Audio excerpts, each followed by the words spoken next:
నమస్తే అండి, welcome back to our channel journey with Sai all tips. ఇంకా ఈరోజు వీడియోలోకి వెళ్ళడానికి ముందుగా అండి మీ అందరికీ కూడా శ్రీరామనవమి శుభాకాంక్షలు. ఈ శ్రీరామనవమి అండి మనకి ఈసారి మార్చి నెల 27వ తారీఖు రావడం అనేది జరిగింది.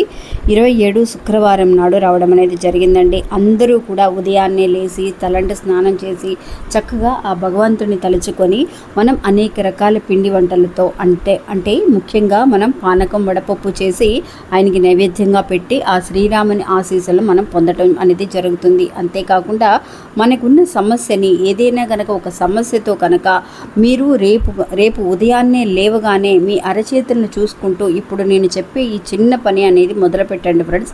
సరిగ్గా 21 రోజుల్లో మీ కోరిక అనేది తీరుతుంది. ఇంకా పని ఏంటి, మనం చేయాల్సిన ఆ పరిహారం ఏంటి అనేది ఈరోజు వీడియోలో తెలుసుకుందాం. ఇంకా వీడియోలోకి వెళ్ళడానికి ముందుగా మన ఛానల్ని ఎవరైతే కనుక కొత్తగా చూస్తున్నారో వాళ్ళు ప్లీజ్ సబ్స్క్రైబ్ చేసుకోండి ఫ్రెండ్స్. మీకు వీడియో నచ్చితే కనుక ఒక చిన్న లైక్ చేసి సపోర్ట్ చేయండి. మీరు ఇంతవరకు కూడా ఎంతోమంది దగ్గర జ్యోతిష్యం చెప్పించుకొని అలసిపోయి ఉంటారు. కానీ నేను ఒక గురువు గారి గురించి తెలియజేస్తానండి.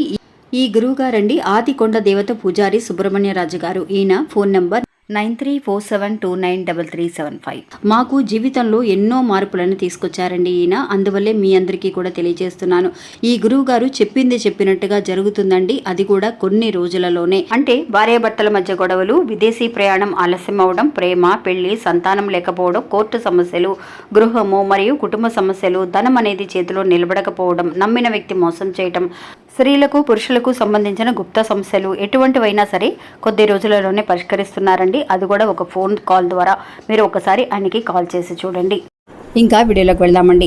రేపు శ్రీరామనవమి అంటే మార్చి 27వ తారీఖు శ్రీరామనవమి రావడం అనేది జరిగిందండి. అది కూడా శుక్రవారం నాడు. నిజంగా అండి చాలామంది మనకి ఒక కన్ఫ్యూషన్ అనేది ఉంది. 26న లేదంటే 27వ తారీఖున మనకి శ్రీరామనవమి అని. నవమి ఘడియలు అనేవి మనకి సూర్యోదయం తర్వాత ఎప్పుడైతే కనుక ఉంటాయో ఆ రోజు మనం శ్రీరామనవమిగా చేసుకుంటే చాలా మంచిది. అందువల్ల రేపు ఉదయం లేవగానే చక్కగా తలంటి స్నానం చేసుకొని ఆ శ్రీరామునికి ఇష్టమైన బెల్లంతో చేసిన పానకం అనేది చాలా విశేషమండి. అంతేకాకుండా పెసరపప్పు, మనం వడపప్పు చేస్తూ ఉంటాం.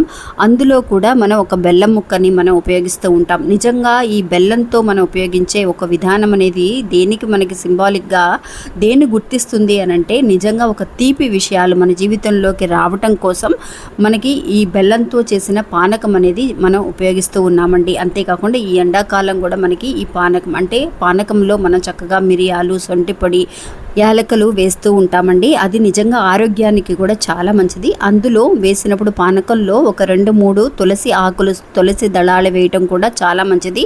పెసరపప్పు అంటే వడపప్పు చేసినప్పుడు కూడా ఆ వడపప్పు పైన కూడా మీరు కొంచెం బెల్లం ముక్కను పెట్టి నైవేద్యంగా సమర్పించండి. ఆ తర్వాత చలిమిడి చేస్తూ ఉంటారు. ఇంకా వాళ్ళ పద్ధతులను బట్టి అనేక రకాల పిండి వంటలు కూడా చేసి సమర్పించవచ్చు. ఇంకా అండి చాలామంది ఈ శ్రీరామనవమి రోజున మనం ఏదైతే కనుక ఒక విషయాన్ని మనం మొదలు పెడతామో, ఏదైనా ఒక విషయాన్ని అనుకొని మనం చెయ్యాలి ఇది అని అనుకున్నప్పుడు అది జరగలేదని నిరాశతో ఉన్నవాళ్ళు ఈ శ్రీరామనవమి రోజున మొదలు పెట్టండి ఫ్రెండ్స్. 21 రోజులలో ఖచ్చితంగా మీ కోరిక అనేది తీరడం అనేది ఖాయమండి. ఏంటి అనంటే రేపు ఉదయం లేవగానే మీరు అరచేతులను చూసుకుంటూ మనం ఎన్నో రకాల పరిహారాలు చేస్తాం. అలాగే రేపు కూడా అండి మీరు 2 అరచేతుల్ని చక్కగా కళ్ళకద్దుకుంటూ ఇప్పుడు నేను చెప్పబోయే ఈ మంత్రాన్ని మీరు 108 సార్లు అనుకోండి ఫ్రెండ్స్.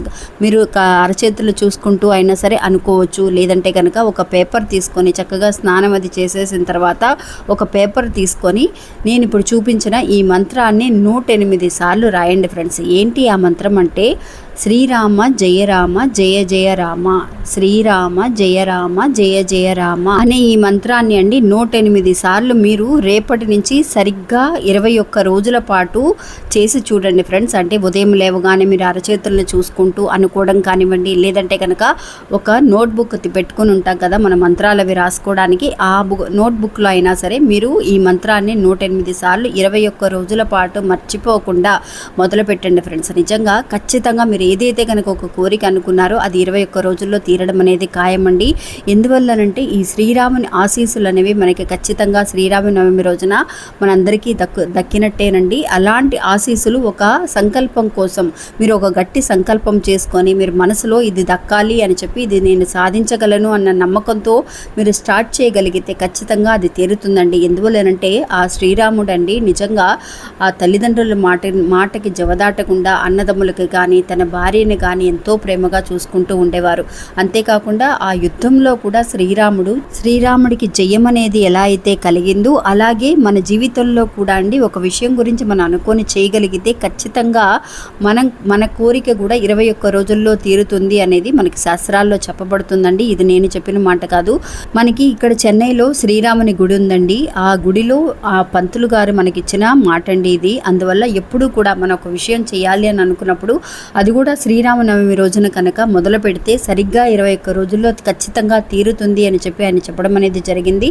అందువల్ల రేపు ఉదయమే మీరు మొదలు పెట్టండి. ఉదయాన్నే లేచి మీరు అనుకోవడానికి ఇదిగా మర్చిపోయినా సరే, లేదంటే మీరు స్నానం చేసిన తర్వాత అయినా సరే ఇలా రాసుకొని మీ కోరికని ఫస్ట్ సంకల్పం గట్టిగా చేసుకొని ఎలాంటి ఆటంకాలు లేకుండా చక్కగా మధ్యలో ఆటంకాలు వస్తే ఏం చేయాలి అంటే లేడీస్ అయితే కనుక ఏం చేయాలన్న ఆలోచన అనేది ఉంటుందండి.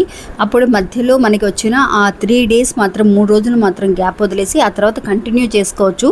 మరి ఫస్ట్ నుంచి కూడా మళ్ళీ స్టార్ట్ చేయాల్సిన అవసరం అనేది లేదండి. ఇంకా జెంట్స్ అయితే మనం చెప్పనవసరం లేదు. జెంట్స్ కంటిన్యూస్గా మీరు ఏదైనా ఒక విషయాన్ని చేయాలి అనుకున్నప్పుడు రేపు స్టార్ట్ చేసి చూడండి, ఖచ్చితంగా విజయాన్ని మీరు చూడగలుగుతారు. నమస్తే.